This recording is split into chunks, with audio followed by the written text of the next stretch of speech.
Hi everyone, welcome back to the channel. आज इस video में हम एक बहुत ही छोटा सा क्लैरिफिकेटरी सर्कुलर डिस्कस करने वाले हैं जो कि इनकम टैक्स के थ्रू अभी 5 अप्रैल को ही नोटिफाई किया गया है।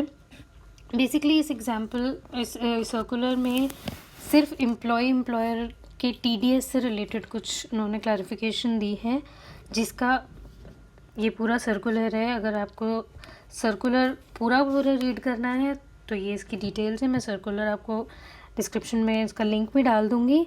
Apart from that there are only 2-3 things जो इस सर्कुलर से मेन निकल के आ रहे हैं for the employer and the employee. तो बेसिकली फर्स्ट पॉइंट जो हमारा इस सर्कुलर से निकल के आ रहा है दैट इज़ कि हर एम्प्लॉयर अपने एम्प्लॉई से एक इंटीमेशन मांगेगा whether they want to opt new regime और ओल्ड रिजीम। और ये इंटीमेशन एम्प्लॉयर हर एम्प्लॉई से हर साल मांगेगा। मतलब बिकॉज एम्प्लॉई हर साल इसे चेंज कर सकता है डिपेंडिंग अपॉन कि उसको इनकम टैक्स में ओल्ड रिजीम बेनिफिशियल है या न्यू रिजीम बेनिफिशियल है।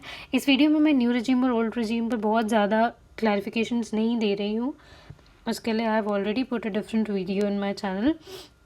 यहाँ मैं सिर्फ आपको ये बता रही हूँ कि एम्प्लॉई को हर साल अपने एम्प्लॉयर को एक इंटीमेशन देनी होगी कि मेरी इनकम और मेरे डिडक्शंस के हिसाब से मैं न्यू रिजीम ऑप्ट करना चाहता हूँ या मैं ओल्ड रिजीम ऑप्ट करना चाहती हूँ। सेकेंड थिंग, पहली बात तो आपसे एम्प्लॉयर ही की इंटीमेशन मांगेगा।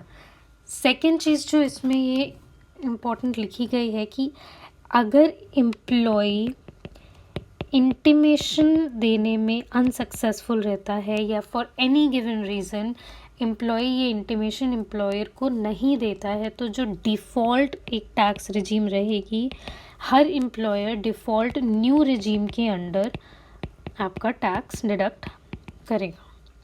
ये इस साल बजट में चेंजेस आया था that the new regime will be considered as a default regime. तो अगर आपका इस साल तक अभी तक आपका ओल्ड रिजीम के हिसाब से with all the deductions tax deduct हो रहा था, so you have to go through both regimes.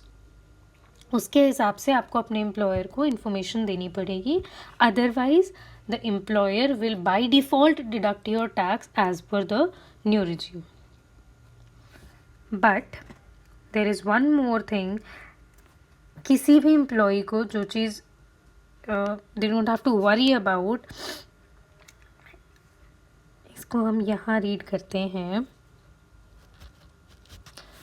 If the intimation, पहली चीज़ तो हमने ये लिखी that if the intimation is not made by the employee, it shall be presumed that the employee continues to be in the default tax regime, and the default tax regime is here the new regime which is as per this section.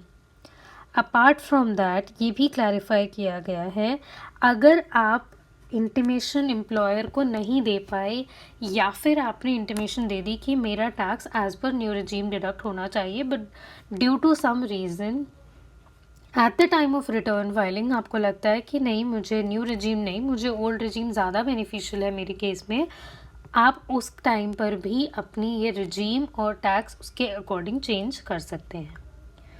तो मैं एक बार summarise कर देती हूँ that each year the employer shall seek information from each of its employee regarding their intended tax regime, whether they want to opt for old regime और new regime, and then accordingly the tax will be deducted.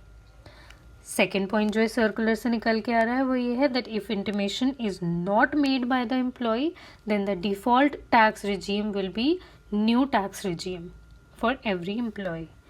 Third point जो इस circular से निकल के आ रहा है that is the intimation would not amount to the exercising option, and it means a person can select regime at the time of filing the ITR.